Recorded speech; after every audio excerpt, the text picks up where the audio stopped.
Okay, so normally to make a bot, from what I've read, because again, I have never done this before, you would make a diagrammatic kind of flow of what your bot would say, kind of like a script that's almost in a diagrammatic form, because you might go from here to there. I'm sure we've all seen user flow diagrams or flow diagrams, flow charts. That's the kind of thing you would do to help you plan out one of these. I'm just going to show you how to do this, and I'm just going to come up with everything off the top of my head to explore the capabilities, and then ask you to maybe make your own chatbot. So first things first is what I did is, again, I'm going to do something about COVID-19. First thing, I went and I found an open source image, right? An image you can actually use of a virus, and it's actually of SARS. It's not specifically of COVID-19, but I don't think anyone's going to call us on that. And so I'm going to put that in. So I'll give you these images as something here. So I put it on my desktop as COVID-19 JPEG. There it is, my super simple little header, right? And so someone would see that. So now I want that to come up first. So I'm going to go ahead and say move, right? And so I'm going to, I guess I don't have to move it that way. I guess I just grab this here and drag it up there. Moving would move it to a different block. So we'll just drag that up there. So now this is going to be the first thing they see. We're going to want that to hang for a second or two. So what we're going to want to do is add this typing element. So I'm going to grab this, put it up above there. And so this is like when we see like, oh, someone's typing to us. It's just so that this doesn't just run right through it.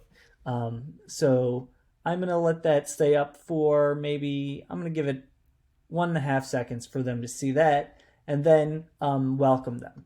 So you see this right here, this hi first name is in these double curly braces. And whenever you're coding, use these double curly braces as like kind of a templating thing.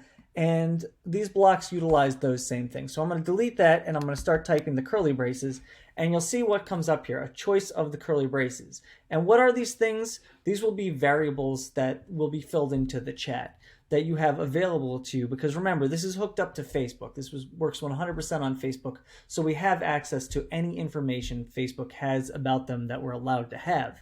And so we obviously should just leave it at first name, right?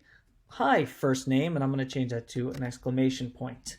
And I'm going to say, welcome, oh, caps locks. Welcome to our COVID-19 chatbot.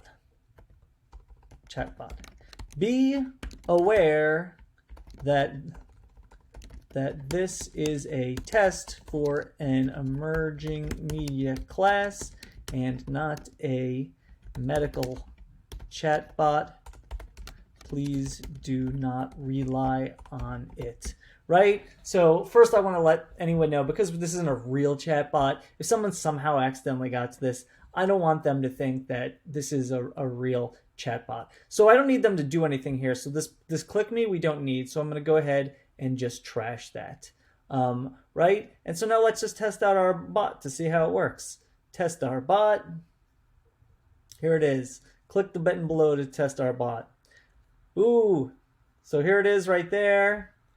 So I guess when we send it to thing, it keeps doing it. But there you saw it didn't come up very long. I might want to take this and actually make this a little longer. Maybe I'll leave it on the default 4 seconds. It's probably the default for a reason. So welcome to our chatbot. Do that, right? So okay, that's good. That's starting to work. And then we're going to need to add something else, make some choices. And so I'll stop this video and set that up separately.